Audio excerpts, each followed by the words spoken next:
Cordial saludo a todas las audiencias del Nuevo Día. En la mañana de hoy nos acompaña el doctor Jorge Enrique Robledo. Viene de visita a Ibagué al lanzamiento de su libro esta noche y también a hablar de la actualidad del país. Doctor, bienvenido. Edwin, muchísimas gracias por la hospitalidad. Un saludo a todos quienes nos acompañan y bueno, mi complacencia por estar en Ibagué, porque pues yo soy ibaguereño y eso no se me olvida, muy grato. Aquí en una casa de la Pola les quedó muy bonita la instalación, los felicito. Mucha suerte les deseo en esta nueva etapa del nuevo día. Bueno, doctor, empecemos por hablar del gobierno Petro. Ya se completan pues, más o menos 2 años y medio de gobierno. ¿Cuál es el balance que deja hasta el momento pues, en la gestión del mandatario? Empiezo por recordar esto que tiene su importancia. Yo no voté por Gustavo Petro a la presidencia, yo voté en blanco. Y en el 2018 tampoco voté por él a la presidencia, voté en blanco. Porque bueno, yo compartí con él en el Polo hace muchos años, por allá por el 2010. Él traicionó al Polo para irse con Santos. Y yo soy de los que tengo una idea, es que a mí la misma persona no me traiciona sino una vez, ¿cierto? Entonces, muy malas relaciones. Yo estaba seguro además que él lo iba a hacer muy mal como presidente. Eso también fue una razón para no votar por él. Pero desde Franqueza tengo que decir que resultó bastante más malo este gobierno que lo que yo pensé. Es un desastre de gobierno, sin duda alguna, por donde uno lo mire. Ahí sí, como el cuento, no tiene presa buena. Sí, por donde uno lo mire, las cosas van muy mal. Y me temo, ojalá me equivoque, que estos próximos 2 años van a ser todavía peores. Usted hacía referencia hace días al desempleo juvenil y pues que está sobre el 16%, a eso se suma que hay más o menos 3 millones de ninis, que son los jóvenes que ni estudian ni trabajan, pero también en los últimos años hemos visto un fenómeno que es la migración de jóvenes a otros países que ha aumentado de manera significativa. ¿Le ha ido tan mal a la juventud con el gobierno de Petro? Yo creo que básicamente le ha ido lo mismo que con los anteriores. Aquí quiero hacer una precisión, quienes gobernaron antes del 2022 andan diciendo que es que el país iba muy bien y que Petro se lo tiró. Eso no es cierto. El país iba muy mal y Petro pues lo sigue teniendo mal, o peor si es el caso, ¿cierto? Pero lo de antes era un desastre. Es más, Gustavo Petro gana porque los colombianos le dan como una especie de voto de castigo a los gobiernos anteriores, a todos los gobiernos anteriores, porque esos son los mismos con las mismas. Entonces, digamos que lo que ha sucedido con los jóvenes es que en lo fundamental Gustavo Petro no resuelve el problema porque él está gobernando supremamente mal. Pongamos un ejemplo de lo de los jóvenes y la migración. A mí ese es un tema, yo soy probablemente el único colombiano de la vida pública que me preocupa el problema de los colombianos que se están yendo. Por una razón que nadie menciona, yo la menciono, es que un país, ya tenemos 5 millones de colombianos en el exterior, y eso se van y se van y se van en cantidades. Un país en el que solo se quedan los niños y los ancianos no tiene futuro. ¿Quién va a crear la riqueza? ¿Los de 80 años? ¿O los de 6 años? ¿Los de 10 años? ¿Los de 15 años? Y ese no es tema de conversación. Entonces, lo de Petro es muy malo, pero eso lo hereda de los gobiernos anteriores. Porque lo de Petro, en general, todo se va en bla, bla, bla y en carreta, ¿cierto? Y en decir cosas y en echar cuentos y a la hora de la verdad las cosas no se modifican. En esta época se habla de recortes, pues sobre todo a raíz de la no aprobación de la reforma tributaria o ley de financiamiento que hablaban. Pero digamos que el gobierno pues, se ha visto pues, que ha hecho unos gastos, digamos, ciertamente suntuosos en algunos casos. ¿Usted cree que este es un gobierno austero o cree que es un gobierno que ha derrochado más? Es un gobierno derrochón, como decía alguien alguna vez de alguien, es un gobierno derrochón. Inclusive yo esta mañana puse un trino viniendo en el avión de una cosa que me llama la atención. Es la primera vez que Petro habla de austeridad en su gobierno, es esta semana. Resulta que él recibe un país descuadernado, con una economía muy deteriorada. Él tenía el deber de haber planteado la austeridad desde el primer día. Porque este es un país que tiene un capitalismo de menos de $7.000 por habitante. Este es nuestro problema principal. ¿Y qué es lo que ha hecho Petro? Yo le hago ese comentario. Es que Petro en sus primeros 2 años de gobierno hizo 51 viajes al exterior, cargados de petristas los aviones, viaticando todo el mundo. ¿Cómo así? Y el tema no lo preocupa sino a esta hora. No, lo ha tenido que preocupar desde antes. ¿Sí? Porque la austeridad tiene que ser parte integral de los gobiernos y ni se diga de los gobiernos de países subdesarrollados como Colombia. Entonces, pues es que realmente, o sea, en materia grave Petro se equivoca con mucha frecuencia, pero en asuntos que son relativamente fáciles como este que estamos hablando, el de la austeridad, pues cómo es que no se da cuenta desde el principio y no hace nada. Y entonces ahora viene a echar el cuento de que es que hay que hacer otra reforma tributaria y resulta que ya hizo una y nos sacó una montaña de plata, o es que eso fue un cuento. Y las reformas tributarias también afectan la economía, ¿cierto? Porque si una empresa, usted la carga de impuestos, o a un ciudadano lo carga de impuestos, bueno, eso también tiene una repercusión negativa, ¿no? Hablando de reformas, hablemos un poco de la reforma a la salud. Han habido problemas en torno a este tema. ¿Cómo ve al ministro de Salud, tolimense también? Pues yo conozco a Guillermo Alfonso desde muchísimos años, fuimos compañeros de pupitre, nos graduamos el mismo año en el San Luis. Pero aquí el problema no es tanto Guillermo Alfonso, sino son las políticas del presidente. Es que los ministros son como fusibles que los presidentes ponen.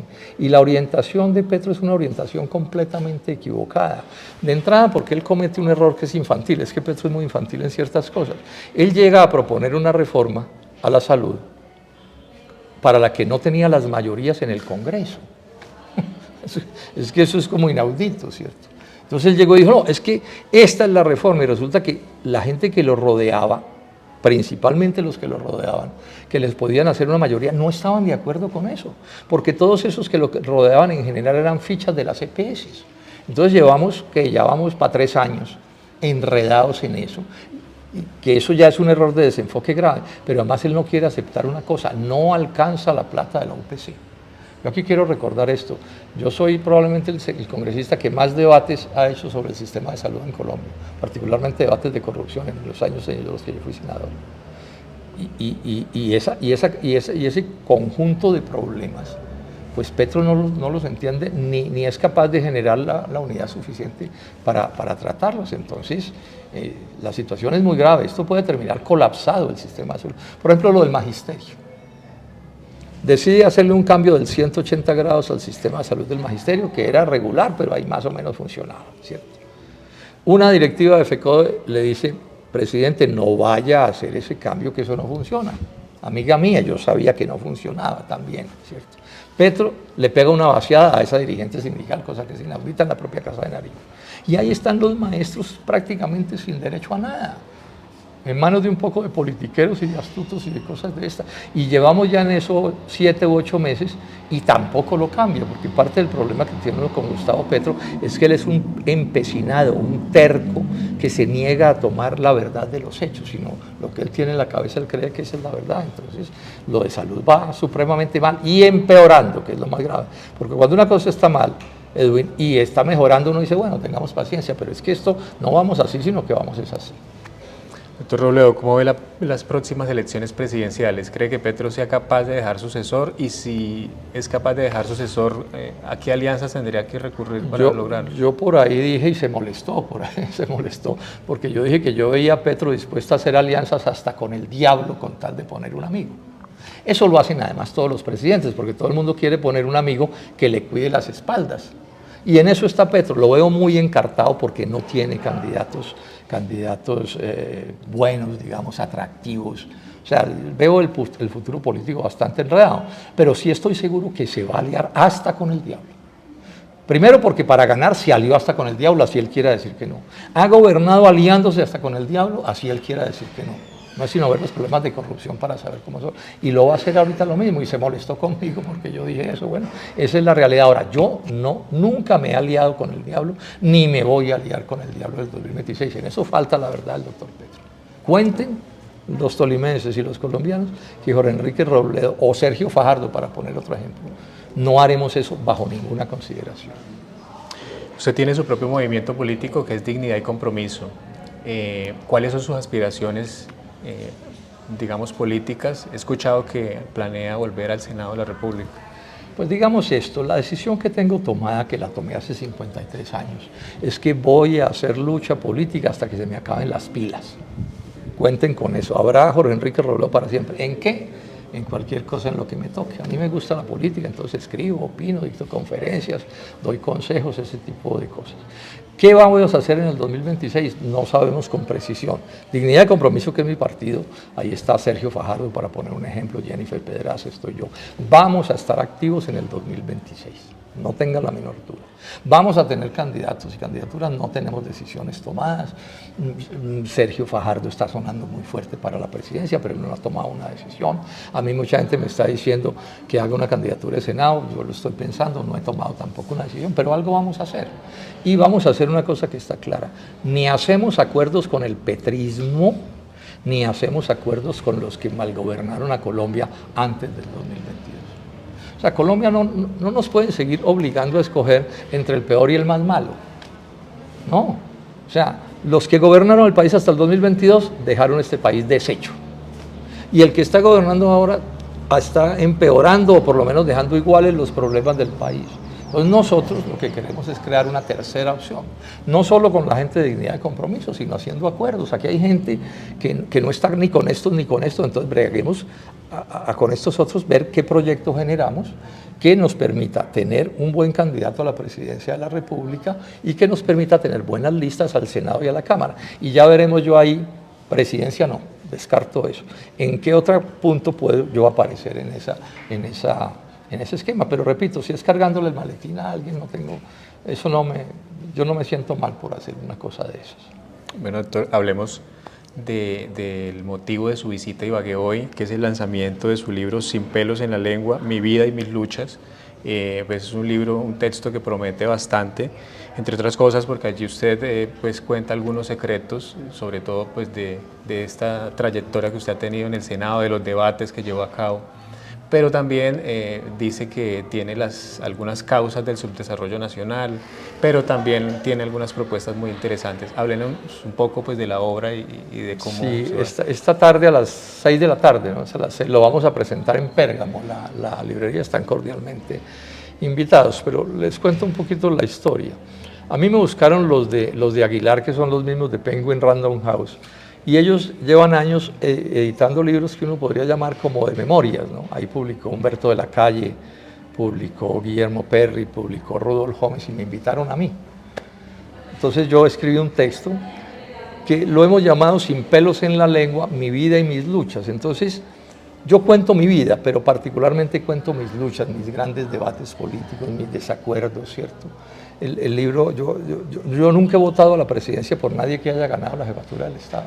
O sea, yo tenía una posición crítica desde siempre, desde 1971, que tomé la decisión en esto. Entonces, en el libro yo cuento mi vida, por ejemplo, tengo un pedazo que espero que guste de la vida en Ibagué, de mi mamá, de mi familia, de mis amigos, etcétera, porque eso pues también lo cuento, ¿cierto? Sí. Pero es un libro muy dedicado a contar la historia de Colombia, inclusive desde el siglo XIX, centrada en un debate. ¿Por qué Colombia es tan subdesarrollada? ¿Por qué si tenemos un territorio enorme, lleno de riquezas, si tenemos los mejores trabajadores del mundo? Uno va a Francia o a Estados Unidos y uno dice, yo soy colombiano, y el otro le dice, ustedes son unos tigres para trabajar, excelentes trabajadores. ¿Por qué los colombianos en el único sitio del mundo donde no pueden trabajar se llama Colombia? ¿Por qué somos tan subdesarrollados, tan atrasados? Ese es el centro del debate de mi vida y está planteado en el texto. Entonces yo doy mis explicaciones, doy mis razones, ¿sí? Todos muy argumentadas, con cifras, con datos, ¿sí? Es lo que hace el libro. Y el libro también se gasta unas cuantas páginas analizando a Gustavo Petro, ¿sí? Analizando su obra de gobierno, porque pues parte del libro se escribe el año pasado, entonces yo no podía no opinar sobre lo que estaba pasando, pero digamos que el grueso del libro es apenas obvio, es la historia de antes del 2022, pero me refiero por supuesto también a Petro, y me refiero con controversias grandes, inclusive el último capítulo del libro se titula en pregunta, con interrogación, ¿y Petro sí es de izquierda? Y entonces, por ejemplo, hay alguna cita, entonces él hace una frase un día sobre Olmedo López, diciendo que es que usted, ladrones hay en todos los pensamientos políticos. Y digo, no, yo no acepto eso. O sea, conmigo no se puede ser ladrón y hacer política. porque mi visión de las cosas no permite una cosa de esas. Esas son visiones que tienen otros, y lo pongo esto como un ejemplo. Y la manera como está gobernando Petro, pues me da la razón en esto que estoy diciendo. Entonces es un texto, es un libro que además voy a insistir en esto para invitar a los lectores. Primero lo subtitulé con muchos títulos y subtítulos para facilitar la lectura. Bueno, yo cuento ahí que yo fui 26 años profesor de tiempo completo en la Universidad Nacional de Colombia y fui de los profesores que pienso, si no me entienden mis estudiantes, yo no sirvo para profesor. Y lo mismo utilizo en política. Entonces ese libro está redactado para que se entienda con todas las facilidades, para que usted pueda leer este capítulo sí, de pronto este no porque no me interesa, pero que este otro capítulo lo pueda leer. Y está escrito, Edwin, en un lenguaje que es mi lenguaje. O sea, yo repito, si no se me entiende, pues entonces ¿para qué escribo libros o para qué opino? ¿Cierto? Y eso creo que lo logro bastante bien en el libro. Digo, esto es para invitarlos a que lo lean, porque es una historia de Colombia, bueno, y con una propuesta. Ese cuento de que es que ustedes solo critican no es verdad. Yo llevo toda mi vida haciendo la misma propuesta política. O sea, cero tolerancia con la corrupción, no a la violencia y a la lucha armada y al secuestro y a la extorsión, son las posiciones mías de toda la vida. Sí a defender la producción. En Colombia cierran una industria o acaban con un sector agrario, aquí hay gente que aplaude, no, un vago menos, es que son muy perezosos, no, a mí ese cuento no me lo meten. Yo me he pasado la vida defendiendo el desarrollo económico del país. Lo saben los arroceros del Tolima. ¿Cuántos años hemos estado en las luchas con Ángel María Caballero, los cafeteros del antiguo Caldas? Entonces, esto lo digo es invitándolos a que lo lean, porque hay una visión de Colombia que es distinta a las visiones que ustedes leen en los medios de comunicación. Visiones que han fracasado. Entonces, si queremos cambiar a Colombia, tenemos que empezar distinto, porque si uno siempre hace lo mismo, pues los resultados serán siempre los mismos. Ahora que usted habla de los arroceros, pues yo recuerdo que usted fue muy activo en los debates que se dieron en torno al TLC con Estados Unidos y pues en torno a toda la realidad de los arroceros en el país. Precisamente hace unas semanas los arroceros elevaban un llamado al Ministerio de Agricultura donde pues hablaban de la preocupación que tienen por la baja en el precio de compra del arroz Paddy Verde al productor. ¿Cómo ve la realidad de los arroceros en el país en estos momentos? Si bien es cierto, el sector agropecuario tuvo un repunte y aportó al PIB de manera significativa, vemos que algunos sectores todavía están rezagados en cuanto a desarrollo, ¿no? Sobre eso de que aportó al PIB significativamente, ahí hay un fraude de Petro. Porque es cierto que el agro creció más que otros sectores, pero lo que él oculta es que creció por el café. Y el café creció porque los precios internacionales del café se dispararon, y eso el que los dispara no es Petro. O sea, eso es un fraude decir que el agro va muy bien porque mi gobierno es muy bueno, y resulta que el que jalonó al agro fue el café por una carambola de unos precios internacionales que subieron. Es que Petro es un astuto, definitivamente. En relación con el arroz digo esto. Yo creo que si arroz hay en Colombia hoy todavía, y no lo acabó ya el TLC, fue en buena medida por las luchas de Ángel María Caballero, los arroceros de todo el Tolima, los del Huila, los de todo Colombia, luchas en las que yo colaboré. Paros nos tocó hacer y de todo. ¿Por qué? ¿Por qué digo que sobrevivieron? Porque el gobierno no se atrevió a aceptarle a los gringos un TLC que quebrara el arroz, entre los primeros que iban a quebrar con los TLCs. Pero eso fue por la lucha, porque se pararon en las carreteras, pacíficamente, pero se pararon. Y yo puse mi granito de arena en eso. Pero ¿cuál es el lío del arroz? Es que el futuro está completamente embolatado, miren. A partir del 2026 debe empezar el fin de la leche en Colombia, 300.000 que se van a quebrar. Porque el TLC, a partir del 2026, es el libre ingreso de leche y de lácteos. Y esa misma fórmula se la van a aplicar al arroz en el 2030. O sea que los años del arroz están, ¿cómo se dice?, calculados. Ahora, estamos en la lucha para cambiar eso, pero si no se cambia, el arroz gringo nos va a barrer. Porque esos son arroces ultra subsidiados. Es que todo esto está montado sobre mentiras. O sea, los subsidios agrícolas de Estados Unidos, de Europa, de la China, son descomunales. Y aquí cogen a un campesino del arroz o de lo que sea, ¿cierto? A un empresario y lo ponen a competir con una especie de tiburón descomunal. Pues claro que lo quiebran. Ese es el problema. Y Petro, que se hizo elegir diciendo que iba a renegociar el TLC, ese fue el primer incumplimiento de Petro. Petro se posesiona el 7 de agosto Y el 10 de agosto ya había puesto al ministro de Comercio a decir que no habría renegociación de los TLC.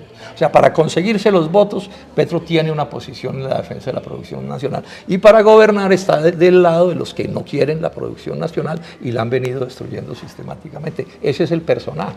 En eso es igualito a los otros, porque todos los otros fueron los que montaron los TLCs y el libre comercio y la apertura de César Gaviria. Entonces, Petro se presenta como el presidente del cambio, y en un tema fundamental de vida o muerte para el progreso del país, está con las fuerzas retardatarias que tanto daño le han hecho a Colombia.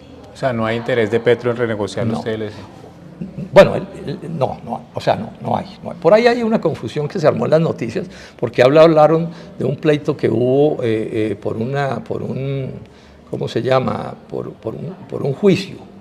Y entonces algo van a mirar sobre eso, pero de esto lo que estoy hablando no ha dicho nada de renegociar. Umaña, el que fue ministro de Comercio hasta hace muy poco, lo dijo en todos los tonos. Pero es que Petro, lo digo en el libro, todo esto lo explico en el libro, Petro le defendió la apertura a César Gaviria. Yo tuve 3 estrellones con Petro en los años 90, él defendiendo la apertura y yo criticándola. Aquí estuvimos con Guillermo Alfonso Jaramillo en Mariquita, pregúntenle a Guillermo Alfonso. Yo dictando una conferencia contra el libre comercio y Petro furioso porque yo decía lo que dije. Y después llegaron los TLCs y se puso de ese lado. El Polo incluyó no a los TLCs en su programa y Petro se fue como senador del Polo para Estados Unidos e hizo un acuerdo con el Partido Demócrata y llegó a exigirnos que quitáramos del programa del Polo ese punto de vista. Nos obligó a ponerlo en votación. Todo esto está demostrado en el libro con las citas, las frases de él, etcétera, etcétera. Entonces, o sea, Petro de economía no entiende nada, pues o por lo menos no entiende nada en beneficio de Colombia. ¿Dignidad y Compromiso tendrá candidato presidencial? Sí, seguro. Pues lo buscaremos y espero que sí. Sergio Fajardo, él no ha tomado ninguna decisión, pero podría terminar siendo. No, y vamos a estar en la política, y uno en política tiene que estar con todo.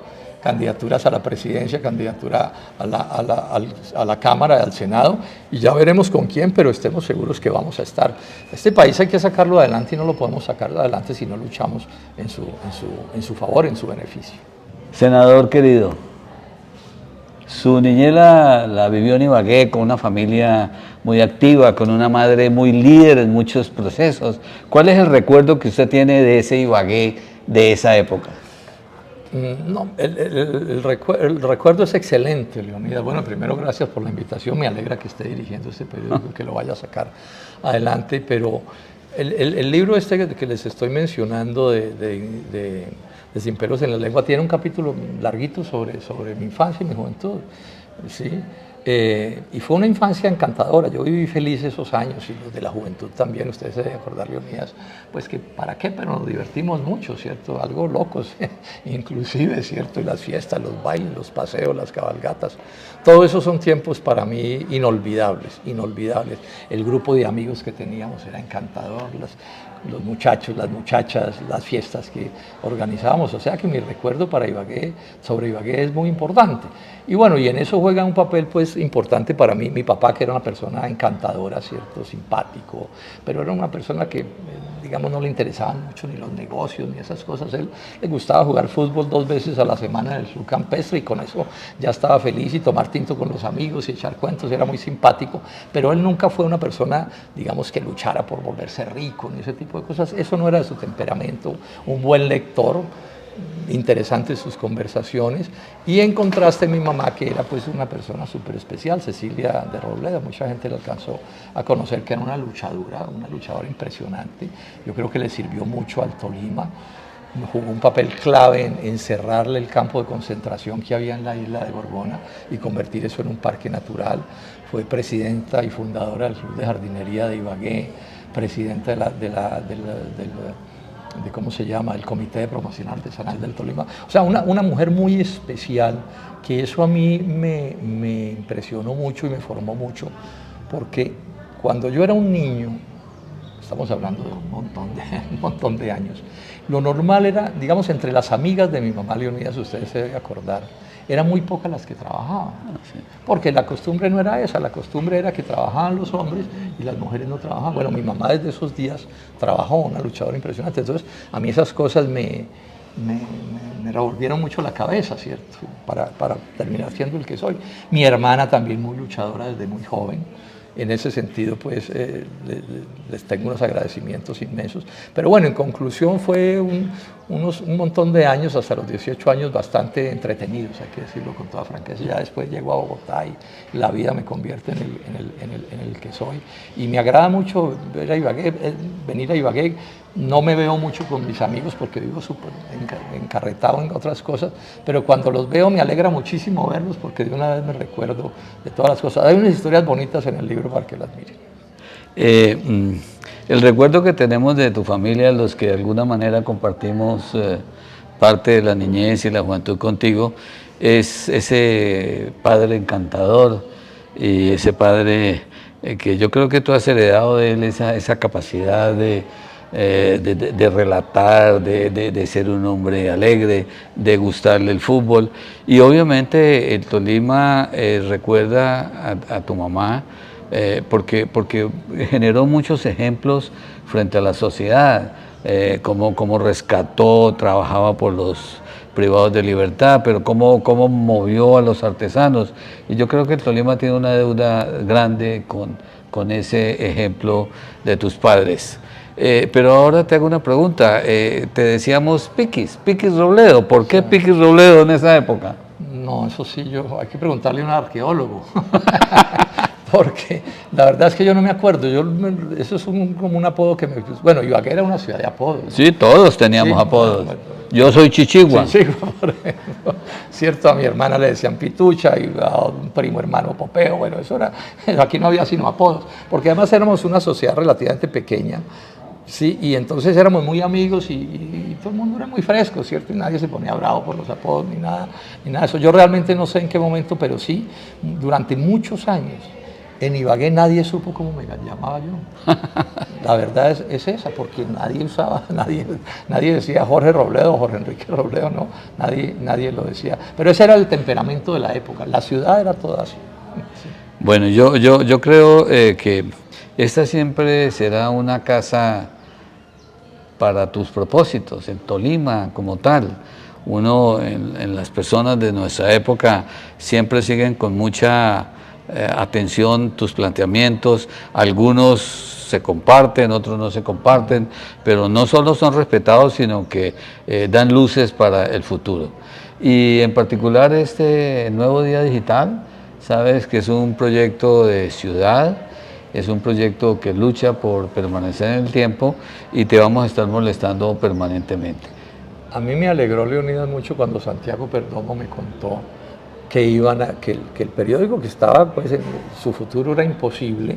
La decisión que tomaron para salvarlo fue volverlo digital, ¿cierto? Y darle otra inyección.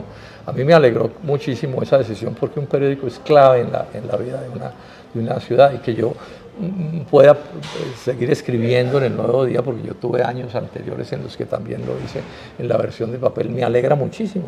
Cuiden este periódico. La prensa es un instrumento fundamental en el proceso civilizatorio. De otra manera, los países no pueden salir adelante. Entonces, cuidemos este medio, que seguro que nos va a prestar a todos un servicio muy valioso. Bueno, esa siempre será su casa. Bienvenido a Ibagué, ojalá vengan muchas veces, no solo en ese proyecto político que es tan esperanzador, sino en el gusto de acompañarnos en la ciudad que te vio nacer y que admira tu desarrollo como profesional y como político. Muchas gracias. Bueno, mil gracias. Gracias.